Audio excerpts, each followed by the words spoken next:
Welcome back. Now, shift work is unlikely to disappear. Many societies are used to a 24-hour lifestyle. And sometimes it's just the nature of the job, like police officers, doctors or nurses, who simply can't have a 9-to-5 schedule. So when Denmark acknowledges that night shifts might be carcinogenic to women, an occupational hazard that deserves compensation, what's the knock-on effect? Well, many countries in Europe, North America and Australasia could be pressurised into reassessing their policies. And if employers are held liable, could they be sued by employees who work the graveyard shift? Employers who could look into ways to reduce the risks associated with night shifts. In Denmark's case, and any other country that follows its lead, women may end up being discriminated against, as employers may be reluctant to hire them for night shifts. Employers will also be forced to assess if night shifts are worth being sued over, or if things like call centres or customer service centres are an absolute necessity beyond sunset. Employees, on the other hand, could be wary of taking jobs which they believe could hamper their health, but they may not have the choice in a time of economic crisis. Well, joining us again are our guests. In Helsinki, Mikko Hammer. In Brussels, Jorma Karppinen. And in London, Aileen McColgan. Aileen McColgan, do you think that the Danish move will set a legal precedent that others will follow? Well, I think what's interesting about it is it will indicate to workers that there's potential there for legal action if they develop cancer after years of working night shift, and hopefully it should send a signal to trade unions to start or to continue to engage on this issue. So I think it does, it will have repercussions. Jorma Karppinen, are you expecting a flood of claims from workers around the world? No, I would not expect a flood of claims in that respect. I mean, countries still are very different, and the legal systems are different, and the expectations of people are very different. Of course, it all, so to say, starts from the consumer or the needs of the consumer, or what do we expect from this 24/7 society, and if we have to be more flexible in the working life, that it's the markets who, so to say, demand that, and the employers, of course, have to organize the work in such a way that the impact on health would be as small as possible. But I don't expect any huge campaigns, so to say.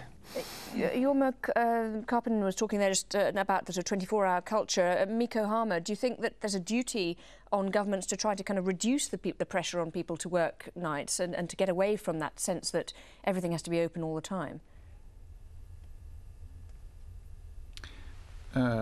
So I think it's not possible to reduce the amount of night and shift work remarkable, because we do have a high need of this kind of work organization in different sectors. But like I told, on individual level we should be active, and the occupational health services should be active in relation to screening the possible health effects. So how would that work in practice? Well, that works in the practice that in Finland we have these kind of services for all workers, and we make health checks for people, and if there are problems we try to organize working hours which have less night work, or if people get cardiovascular problems or other serious health effects of shift work, they will be transferred to day work.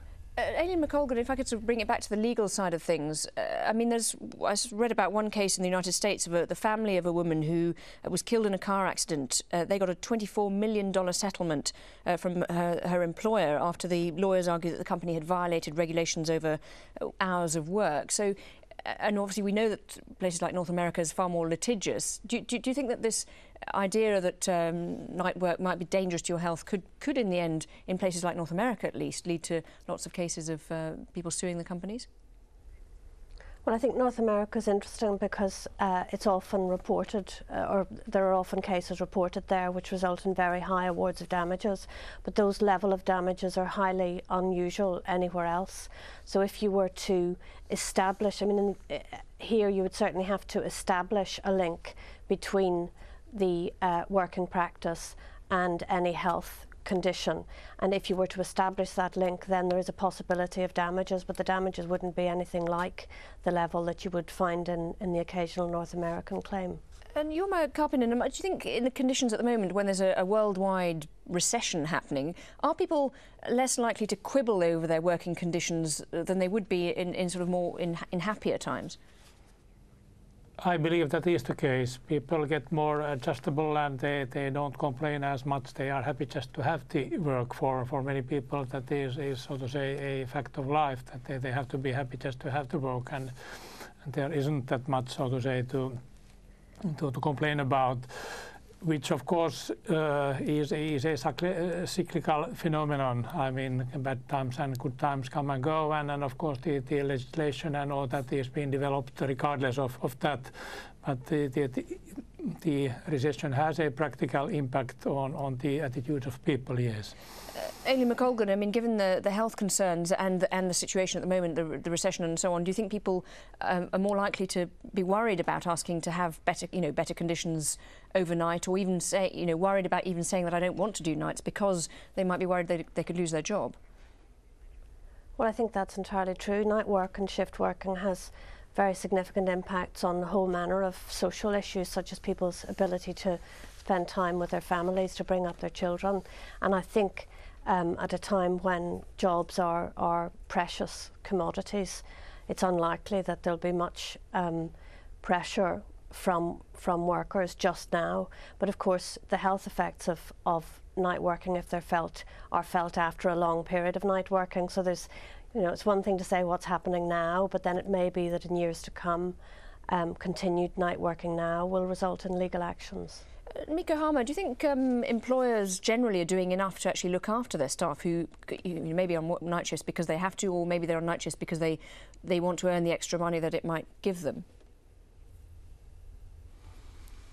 Well, I think there's several reasons for night and shift work. Of course, on certain areas, for security reasons, we must have night work, like hospitals, police, and so on. But on the other hand, we want to give more services nowadays. So we have this 24-hour society, and people need services all the time. Also, it is basically in industry, it is more profitable to run the machines 24 hours if they are very expensive. So there are several reasons for night and shift work. Actually, one good idea is sometimes try to consider, is it really necessary to do certain tasks during the night time? So we could transfer some of that work, like repair work, for daytime in many companies. Jorma Karppinen, do you think that's something that's being considered enough? The kind of, is it really necessary to do this work at night? That is being considered. I mean, of course, also from an economical point of view, most often it is more expensive for employers to let the work be done at night shift. I mean, it's an economical question as well. But as Mikko Harma also pointed out, it hardly is possible in today's society to reduce the night work very much because there is the demand for it. Aileen McColgan, one other thing I was wondering about is if employers start worrying about whether their employees might sue them over the kind of side effects from working overnight. I mean, might they then say, right, well, let's not put women on night shifts because they might sue us over breast cancer, but then they could fall foul, I suppose, of legislation which is designed to not have discrimination. How is that going to work, do you think?